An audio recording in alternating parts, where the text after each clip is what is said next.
Hello, hello, hello. It's a beautiful day today. And today is a special day because we're starting a brand new podcast. And as you look at me, I am not the person who this podcast belongs to. I'm just here to just lay the red carpet for, I think, what will be a very special conversation. So I would like to introduce to you somebody called Nekesa Were. Now, she is a rugby aficionado. She's a person who's passionate about people, passionate about community. And one of her very big passions is also African women rugby. Now, she has a very interesting story to it, and I won't take too much of time before she starts talking. So directly over to you. Hello, Nekesa. Hello. How are you? I'm great. Please introduce yourself in your own words. But you just introduced me already, Laura. No, but people need to know you as you. So who is Nekesa and what are we talking about today? What's happening here? Well, I'm Nekesa. Like Laura said, I'm a rugby aficionado. I love the sport. I've grown up around the sport. I have a passion for getting to know people and what drives them. I love to hear what they say, but I also love to hear what they don't say. And over the course of my 20 years plus involved in rugby, I've developed a real passion for women's rugby that I feel is underserved, underreported. And so there's so many fabulous stories to tell that I'm hoping that this podcast will do.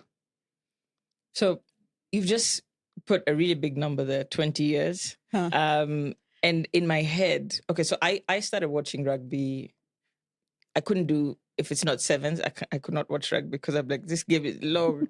People just hurting each other on the pitch. What is it about rugby that you love, Nekesa? So I love exactly what you're saying, that people hurt themselves.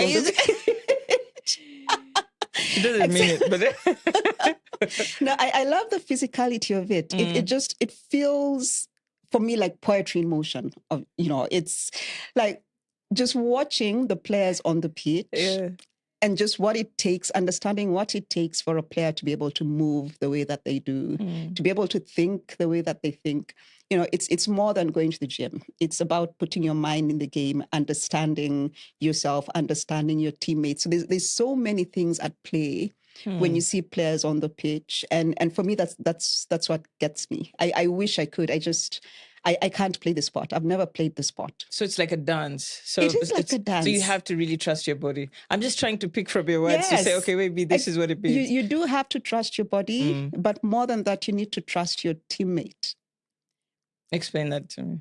So you need to get to a point where there's chemistry between you. And I think that's what separates some teams from others, the better performing teams from not so good performing teams, is the chemistry between the players.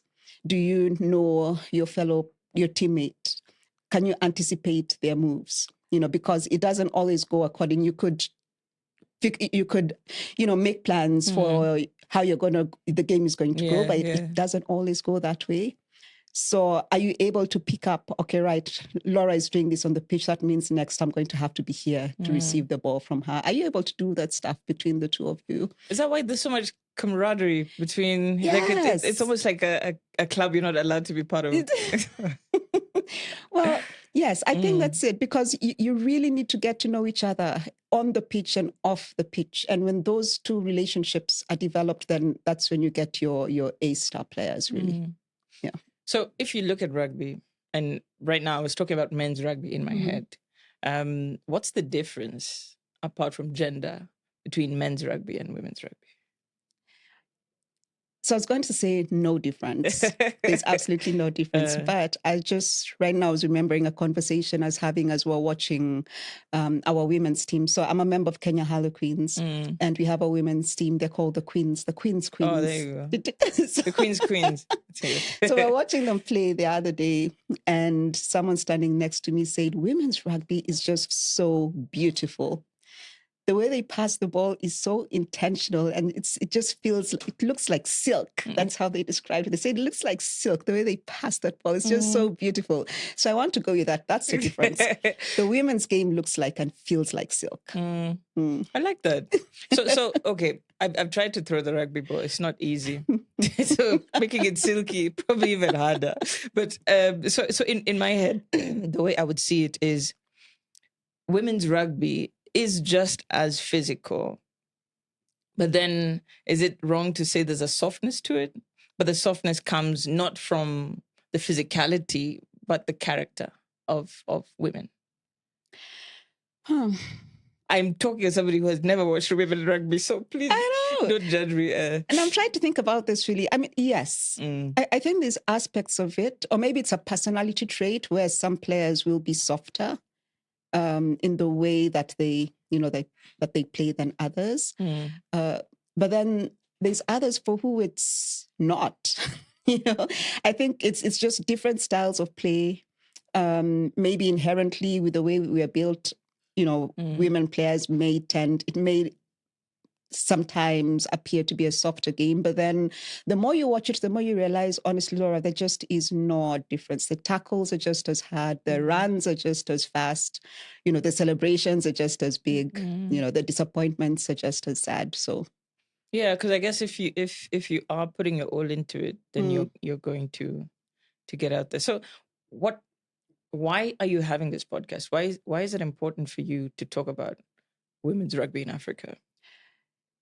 Because when I began to get the point where I wanted to hear and watch those stories, I didn't find them.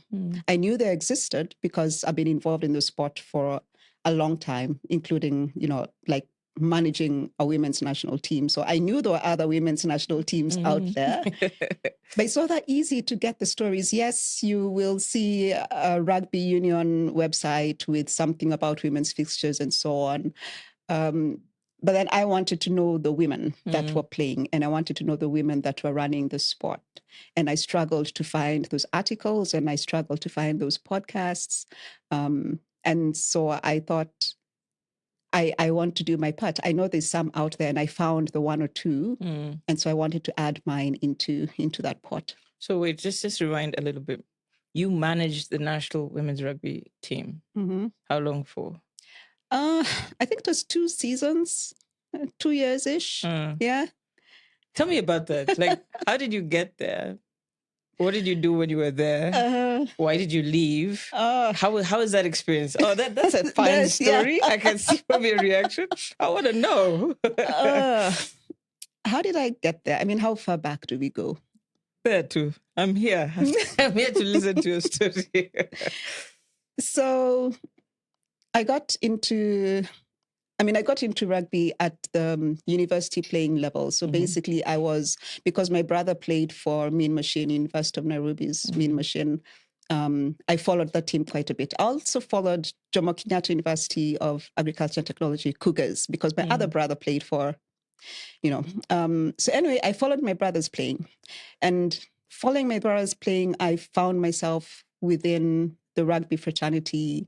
I like to tell people I went from having 2 brothers to having 20 plus brothers because, you're Wera's small sister, and so you're everyone's small sister. I love that. And so the rugby space for me was always a very safe space because that's what I experienced the moment I stepped into it.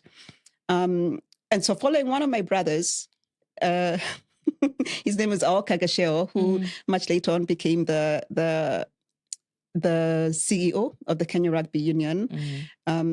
So he held my hand basically into the Kenya Rugby Union and showed me around and gave me things to do and so on. And one of the things that I ended up doing when I met people at Kenya Rugby Union was aligning to the women's rugby team. And that was much early on. This was a time when they're still learning how to control the game, how to control the ball, how to pass it, how to kick. So it was really. So it had a much later start. Yes. Okay. Oh yeah, women's rugby had a much later start. And so yes, we had women players, but I guess we didn't have too many women administrators, and so an opportunity presented itself and I got the appointment, and at that time we were playing mostly Uganda. I think in the time that I managed the team, it was maybe only once or twice that we actually got to play South Africa. So even the exposure wasn't that much then. But I loved it. I mean, it was my peers or maybe women that were just a little younger than me, and so I loved observing them. I loved to watch them play the game. I love to watch them psych each other up. I love to watch the excitement, going to Uganda, going, wherever. First time some of them were traveling, first time on a plane and all of this. And so there was so much excitement and so many fasts for all of us, including me. I mean, I'd never managed a rugby club, let alone a national team. And it's kind of like you're thrust into it. No one really gives you a course on this is how you, at least back then. Purely driven by passion. It's purely driven by passion. You think you can do it? I'm like, I'll give it a go. Yeah. So I gave it a go. And it was mostly a good run. But there were several challenges, similar to some of the challenges we face now. Obviously, the exposure. So, you're playing a game and no one's watching. That can be quite demoralizing. For the women, obviously coming from diverse backgrounds, some of them couldn't afford the basics, like boots or sports bras and that kind of stuff. So that was hard to see and things that we needed to navigate. And then you asked why did you leave?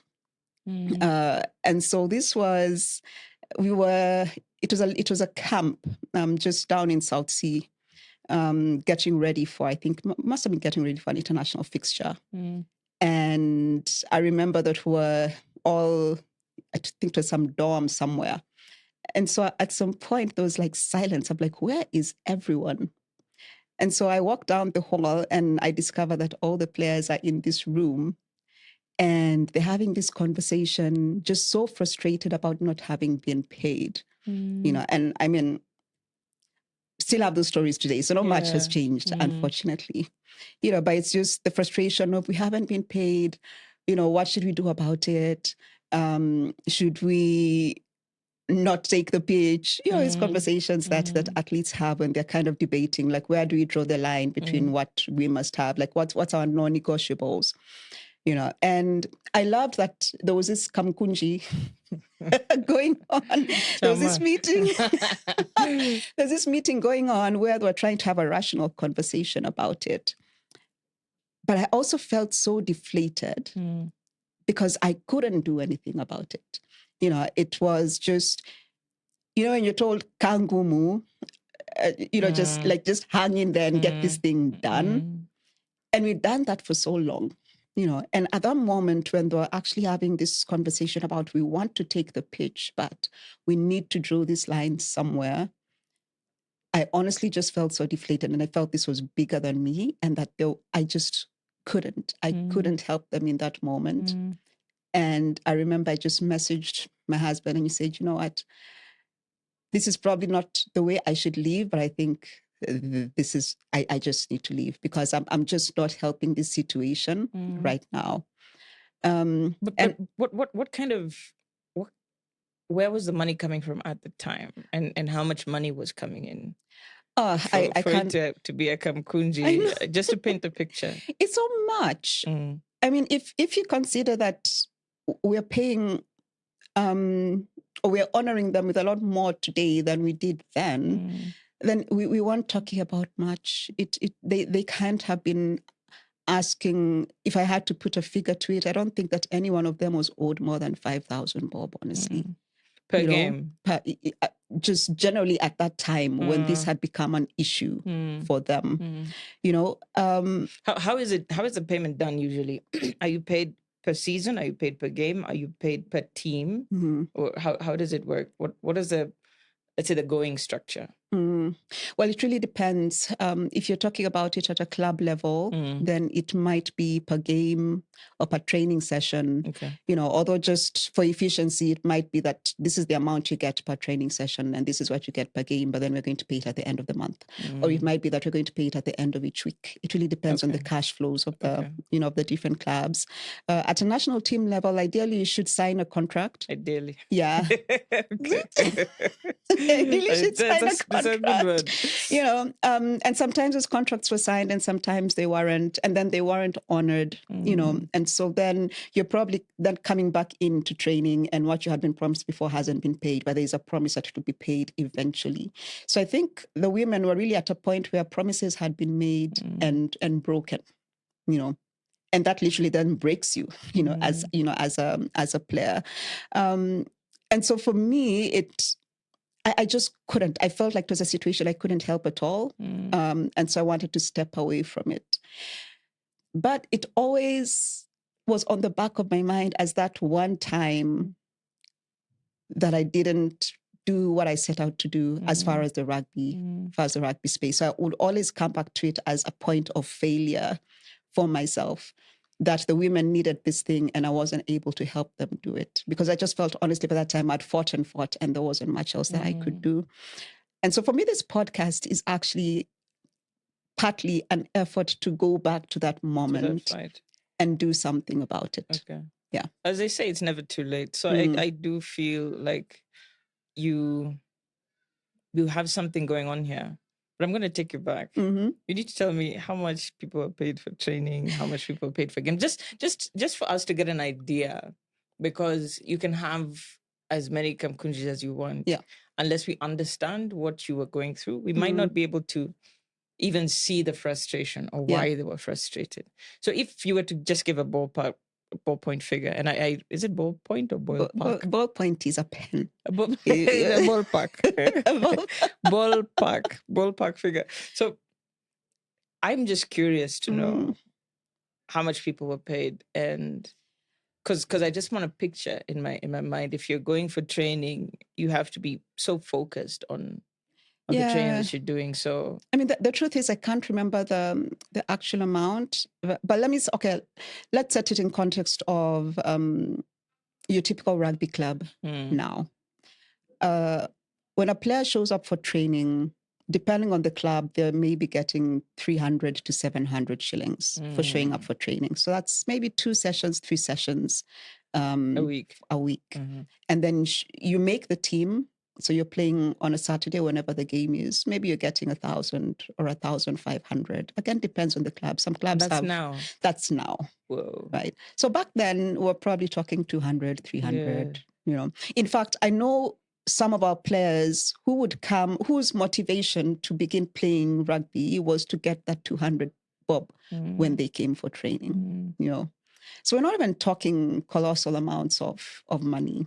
So maybe 5x or 10x that for a national team, and maybe say that after they have successfully represented the national side, they're getting upwards of 50K. I don't know. It's just in the context of what someone would be fighting for, you could fight for much bigger things. So even when you're saying the 5K, you're looking at 5K a month at that time?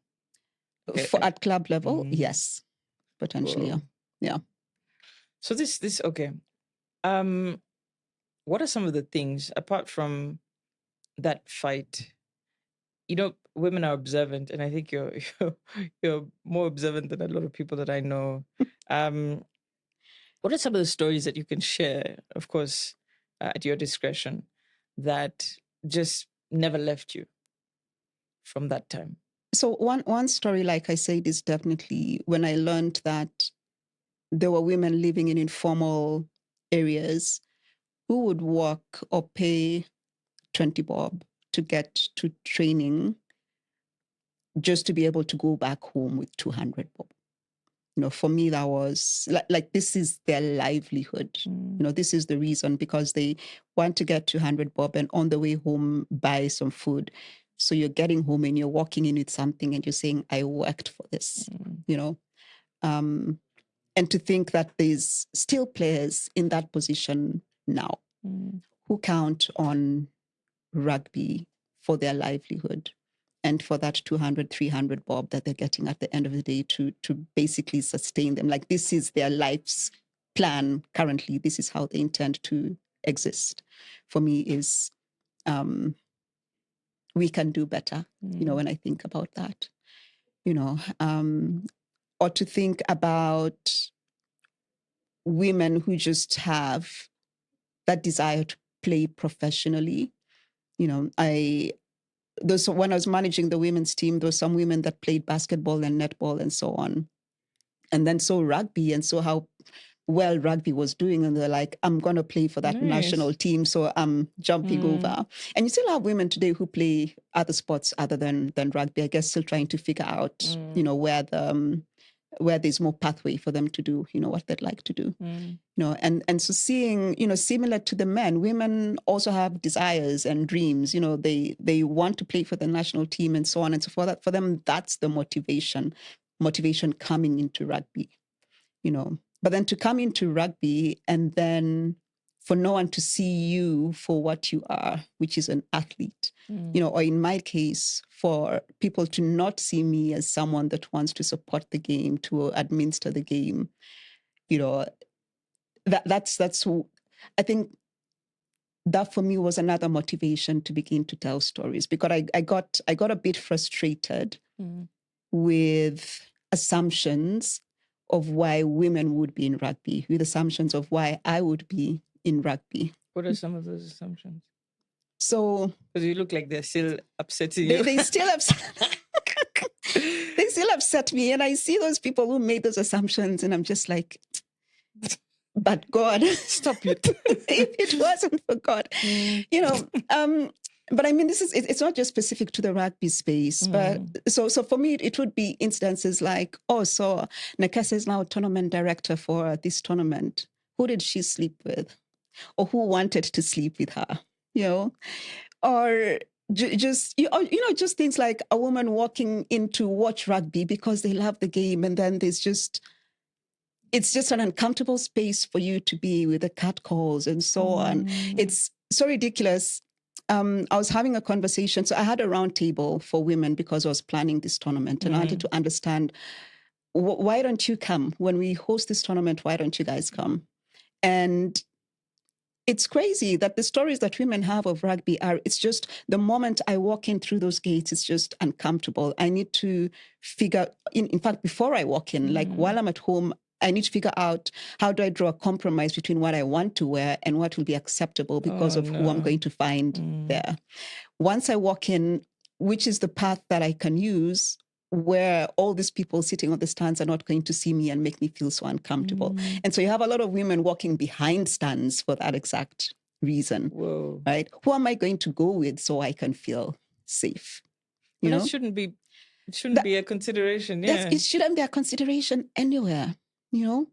And it's just frustrating that you have, as a woman playing rugby, you have these frustrations you have frustrations of just trying to make a team. But now you also have frustrations of, people are going to see me as less than an athlete. They're going to see me as a piece of meat that they can talk about, and it's just a frustrating space to be. And I'm hoping by putting faces to these women and telling stories, their rugby stories, that people begin to see them for who they are and what their dreams are, more than anything else. And just be a bit more considerate. Be a bit more considerate. I'm going to say something now, and I feel like it's at the producer's discretion to remove it if they want to. But today, when I was actually preparing to come, I have a small hip issue. And so I have a walking stick I'm using. But because of the walking stick, I'm leaning towards one side. So even my shoulder's gone down that side. But then because I'm limping, I always think of this girl that we used to have in school who always had a limp, and it was very weird to see her on the window. And I wonder if I'm being punished for laughing at her as a child at this here beard. Yeah. And so it just made me think, sometimes you look at somebody's situation, it's good to understand what people are going through. Yep. Because many times that limp has come from somewhere else. It could have been an accident, could have been, and to take someone down without hearing their story, I think is a very important lesson as humans that we need to embrace. Yeah. Sorry for putting myself in your podcast, but Yeah. I love that analogy. Love it. But I honestly, I have no interaction with women's rugby. And let me say, okay, if you could paint a picture of here in Kenya right now, how many teams are we looking at? How many women players do we have? How often do we have women's rugby tournaments here in Kenya? Now, with the exposure that you noticed a while back, is it better? Do which teams do we really play with now? Which teams, even when you hear we're going to play them, you're like, oi. Just paint a picture for us. I think what I love about where we are now is that there is a lot of grassroots rugby, which we didn't have in the past.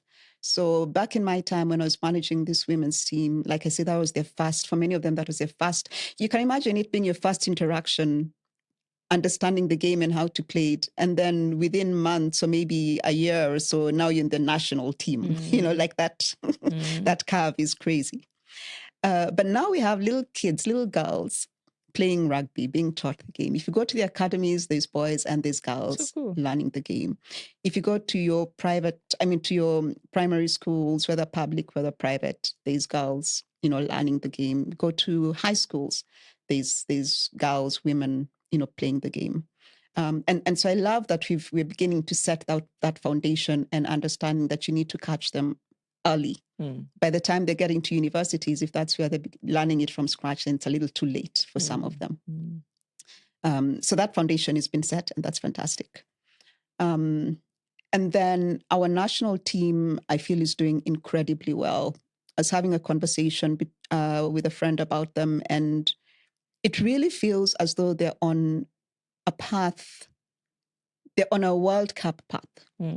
They might even likely get to a World Cup before the men. That's let's go. But they're doing so. They're doing so well. And the growth has just been amazing. Both looking at individual players, looking at the way that the team is run, looking at the camaraderie amongst the women, and just the drive that they have to make things work.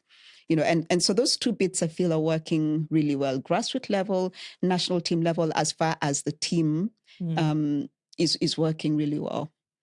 I think we still have some work to do at the center, which is where clubs like the one that I belong to, this is where we reside at the center. Queens. The Queens. And so and so what's happening now is that you have young girls, young women that are ready to play, but there are not enough opportunity at the center for them to do so. And the reason there isn't enough opportunity is because not enough clubs are able to have women's rugby teams. We have, I think, about 8 now. 8 women's rugby teams. 8 women's rugby teams at club level. But we're struggling to maintain a league, because there's going to be costs for training. There's going to be costs to get the women to where they need to play. And the moment you need to travel somewhere, then double that cost and so on. So even in the league now, so I think another thing to highlight is that there's a Women's Kenya Cup, which is fantastic that we have that going on with these 8 teams or so. But even with that, we find there's going to be a walkover, or a team is going to ask, can we move our game to this and that date, because we're still trying to fundraise, so that we can honor that fixture. And so it's great that we have that league going, but then the circumstances are making it so it's not as effective as it could be, right? So this centerpiece banks on clubs to have a women's team and be able to manage it, right? And so to put in context, you have your men's team that plays a Kenya Cup, and then you probably have another men's team that plays what we call the Eric Shirley Shield, and then you now have a women's team to play the Women's Kenya Cup. So that's 3 teams that need to train, that need to show up to a game, that need to be kitted, that need potentially to be fed, and all of this. So that's a lot. So a lot of teams will then decide not to have a women's side because you're dealing with so much else. And no one said you must. They said it's good to have, and if within your culture or your structure, you see the benefit of women's rugby, then you'll do everything that you can to have it. But then that's not everyone. It's really up to you what you want to do and not do. So some clubs will opt not to have a women's side. We opted to have one even when we didn't know where the money was going to come from. We said, you know what, there's absolutely no way that Kenya Harlequins doesn't have a women's side. So we're going to have a women's side, but we've just managed to figure it out along the way. So you asked which are the teams which... Yeah, what teams do we play with? And where are we, I guess, in from an African perspective? From an African perspective, the ones we love to hate, using the term very loosely, are Uganda. I think there's just that relationship between Kenya, Uganda, regardless what sport. They're very competitive. We're very competitive, and the banter when these two, countries meet is fantastic. It's always playful. It's like you want to be there. When we have Kenya hosting Uganda, we so look forward to having the Uganda corner, on the grounds, and just the laughing and the singing and the teasing that's going on from there is always fantastic. So the Kenya-Uganda fixture is always one to watch. And I feel perhaps mostly because we've kind of grown together. We've been each other's check, because I think the sports, the two countries began more or less same time, and were each other's competition for the longest time. When you spoke about international rugby for Kenya, it's Uganda. That's who we're playing. So across the river. Yeah, so we know each other inside out, and it's always a fantastic one. And you never know who's going to win, because we're just so much, at par. That's cool. Yeah. As far as benchmarking, where do we want to be? For me, it would be South Africa. Not just the physicality on the pitch, but then also the way that the game is run. I remember when I was managing the team. So every team kind of has their space, where they set up between games. That's where you go back to, and so on and so on. And so we had our base quite close to South Africa. In fact, I think they're just literally next, like a tent next to us. And so I kept on looking at them and just how organized everything was. Their tech bench had how many people. They had a warm-up shirt, and then they had this, and then they had, and then they were drinking this, and then they were eating that. I'm like, man, are we in the same country, literally? Are we playing the same sport? Right? But just the way that the game is supported, and I see this with Zimbabwe as well, the way that those games are supported at all levels, from from the governing body level, and the way that trickles down to how the game then is developed with sports academies and all of this. And then I think that is what then manifests when the team does so well on the pitch, right? And that would be my dream. That would be my dream for rugby, not just for the women, but for the men as well. Just that level of intentionality in how it's structured and the kind of support, that it gets is what I hope that we can have here someday. And I guess for the support, not just to come because you're doing well in a tournament, but to know that it actually starts from the bottom. You don't just wake up one day and you're on the top of the mountain. You have to walk up there. So how does somebody support women rugby? Like if I hear this story and I'm like, that's a good thing to be a part of. How would you say in different ways different people can support Kenyan rugby, Kenyan women's rugby? So number one, show up for the games, right? We do have more people showing up now. But when I started with the women's team, we literally would be playing to empty seats. Or if there was people there, they were there to watch the game. And when the women came on, that was your time to go get a beer. That was your time to go to the loo. But at least now the women have proven that they are worth watching. And so you find that there's actually people that come in to watch them, but definitely still not pulling as big a crowd as their male counterparts pull. So one quick way to support them is buy a ticket and come watch a game, when the women are playing. And then understand again that we're dealing with diverse backgrounds. At Kenya Harlequins, we partner with an organization that's actually helping school-going girls to get their fees, to get the different commodities that they need to go into school, so their stationery, their uniforms, and so on.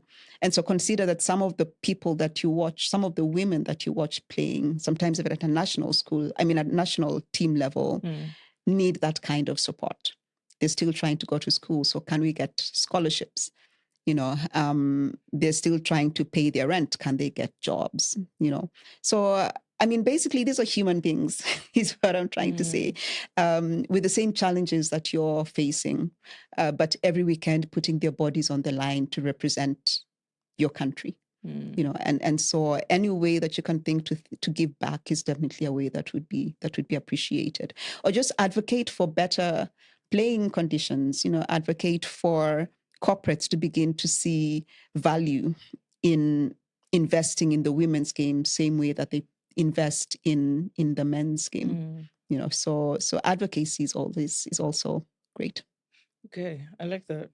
So I think one of the questions I've been debating whether or not to ask, but maybe I should just throw it in there, is in terms of structure, would you say it's advisable for us to, apart from the grassroots, which I think is starting to come up, the structure of getting the different teams or different clubs to focus now on making sure that they have a women's rugby team? Would that be the ideal way to go about this whole thing? That's a good question. So thanks for asking it, because it gives me the opportunity to talk a little bit about community clubs, which is what majority of us, of what majority of us are. Did that make sense? Majority of the clubs are community clubs, is what I'm trying to say. Clubs. Yeah. But what other clubs are there? So you also have clubs that are backed by corporates. So KCB Rugby, for example, might not be a community club. It's affiliated to KCB Bank, and so, for example, the players are on more than a stipend. It's a generous kind of regular payment. They eat different. They eat different. Right? And they are, their structures, their performance, they are held to account by the club, by the bank, whereas Kenya Harlequins that I belong to is a community club, which means it's people like me who have presented themselves for consideration to join the executive committee and support the club. It means there's alumni who give of themselves, give their time, give money to support the club. There isn't real corporate backing. Yes, we have some corporate partners, but we're really not talking at the level of being backed by a corporate entity, And so the success of the club, the finances of the club are primarily pegged on the generosity of its members and whether or not they feel that they want to give back, in time and so on. Do they want to give a player an internship? Do they want to contribute towards the team going to Mombasa to honor a fixture? And so if the membership is not engaged, then the club doesn't thrive. And that's, that really is the key difference. So if you have majority of the clubs as community clubs that really are struggling to make ends meet, then it might be unfair to insist that they then have to have another team, whether it's a women's team or, whether it would be unfair to insist that they have to participate in a specific league because they probably don't have the funding to do it, Yeah, it's like forcing somebody to carry a cross. Yes, when they're not Jesus. And they have their own. They're probably carrying 5 other crosses from life generally. Yeah. Exactly. So it really is a preference, or a decision that they make on their own. If you have the calling to develop the sport in that regard, then you do that. And for Kenya Harlequins and for clubs like Mwamba and Impala, they felt the need to promote the women's game by having, women's teams as well. You know why I thought of it, actually? Because I feel like it would be so important for me, it looked like a way to grow a family. Because from what you're saying, it seems to be a very important component of the game. And I think now I understand why, as a football lover, why rugby people can be a bit irritating, because they just like all love each other. They're like, oh, we're so special. And oh, you don't have a knee injury. I know that you know exactly what I'm talking about. But I was looking at it from that point of view. Yes. Would it be easier to have a women's rugby team thrive because they're part of this bigger family? And even in terms of the fans, would they be able to appreciate them better, or just make sure that these are our sisters, these are our people, so you have to treat them right when they come onto the pitch? That's how I was thinking about it. And you're exactly right. So for the clubs that have women's teams, that is a relationship, and that is how it works. Whether it's our men playing, whether it's our women playing, there's going to be that level of support, and we're going to put in an equal amount of energy to make things work for them. The difference only comes in, and actually there was a point where the Kenya Rugby Union tried to create a system in which if you had a Kenya Cup side, then you had to have a women's side as well. But it's impossible to just do that and expect for it to happen when community clubs are struggling with a million other things. So on paper, I would say definitely a great plan. But then is it something implementable is then what was questionable. And in the end, it turned out that, that it wasn't. But where you have women's teams, they do integrate completely into the club system. Okay. Yeah. I like that. So let me okay, we can wind up the conversation a little bit, and I'd like you to tell me a bit about the structure of the conversations you're going to have. So who are some of the people that we expect to see on your podcast? So obviously players, current players, Nice. but then also some former players, that impacted my life, or just watching them was a huge influence on where I am now. So I look forward to the audience meeting those women. But like I said, I didn't play rugby. And so a lot of people always ask, okay, so what are you doing here? Can't you just be a fan, sit in the stands like the rest of us? You don't know what we're going through. Yeah. And actually sometimes when you're having a conversation with someone and you're talking about rugby, they're like, so you played, and you say no. They're like,